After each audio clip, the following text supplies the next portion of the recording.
এই মুহূৰ্তত আমি পৰিৱেশ দেখুৱাই আছো। এয়া হৈছে লখৰাৰ উৰণ সেতুৰ তলৰ দৃশ্যাংশ।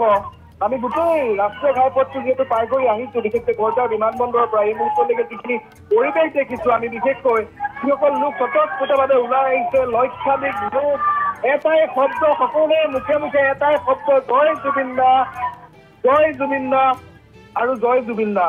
এয়া হৈছে পৰিৱেশ আজিৰ তাৰিখত, যিটো প্ৰিয় শিল্পীগৰাকী শেষ শ্ৰদ্ধাঞ্জলি আৰু শেষ ক্ষণত এই মুহূৰ্তত যোনেই যেনেকৈ পাইছে তেনেকৈ ওলাই আহিছে আৰু শেষ শ্ৰদ্ধাঞ্জলি বা শেষ যাত্ৰাত সকলো সংগী হৈছে। কোনো বয়সৰ সীমা নাই ইয়াত।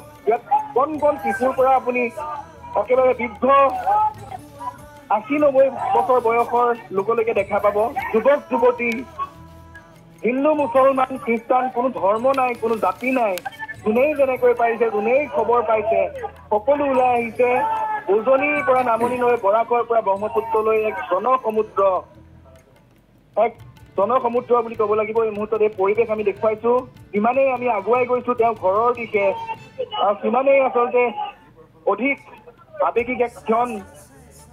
কাৰণ কোনেও আশা কৰা নাছিলে যে সকলোৰে মৰমৰ হিয়াৰ আমঠু জুবিন দা এনেকৈ স্বৰ্গৰ ৰথত বৰঝাৰ বিমানবন্দৰৰ পৰা তেওঁ ঘৰলৈ কোনোবা দিন আহিব। সেয়া হয়তো আমাৰ কল্পনাৰ অলিক, কোনেও কল্পনাও কৰা নাছিলে। কিন্তু তাৰিখত নিয়তিৰ সেই নিষ্ঠুৰ যি প্ৰয়াস, তাৰপিছত সকলোৱে আচলতে হাৰ মানিছে। সকলোৰে অন্তৰত আজি কন্দুৱাইছে, সকলোৰ অন্তৰ কন্দুৱাই এনেকৈ অসমৰ হিয়াৰ আমঠু গৰাকী স্বৰ্গৰ ঠেৰে যাত্ৰা কৰিছে।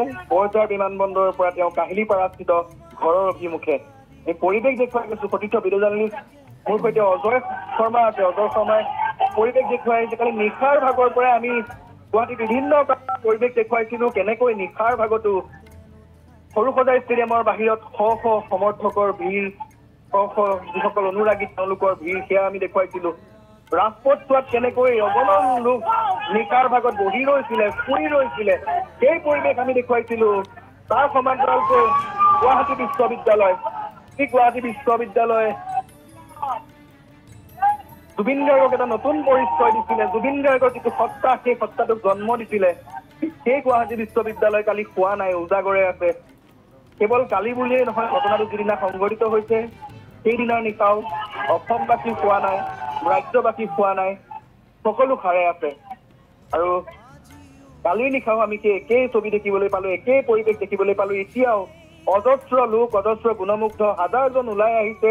সকলোৱে যিয়ে যেনেকৈ পাৰিছে তেনেকৈ শ্ৰদ্ধাঞ্জলি নিবেদিবলৈ সকলোৱে নিজৰ মৰমৰ এই শিল্পীগৰাকীক প্ৰয়াস কৰিছে, চেষ্টা কৰিছে আৰু এনেকৈ বিভিন্ন সহযোগত আগুৱাই গৈছে তেওঁৰ সেই স্বৰ্গৰথ।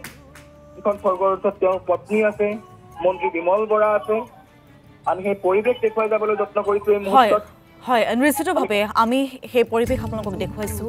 জনসমুদ্ৰৰ মাজেৰে এইদৰে আগবাঢ়িছে জুবিন গাৰ্গৰ নিথৰ দেহ।